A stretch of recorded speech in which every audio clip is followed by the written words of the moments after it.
Dalawa naman ang patay sa magkahiwalay na disgrasyang kinasangkutan ng mga truck.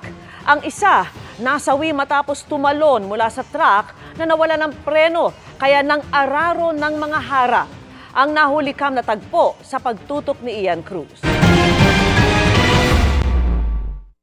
Mag-alas 4 na madaling araw kanina nang makuhanan sa CCTV na ito sa Marcos Highway sa Antipolo, Rizal ang paparating na 10-wheel truck na yan.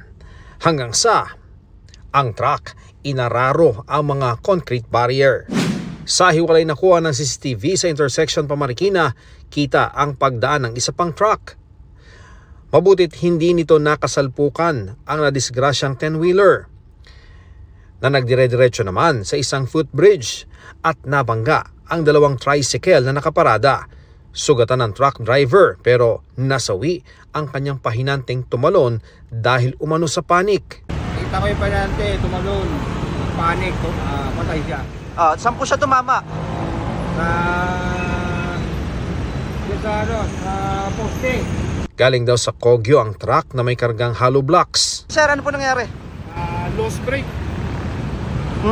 Simula Paris, wala na siyang preno. Nasa kustodiya na ng mga pulis ang driver.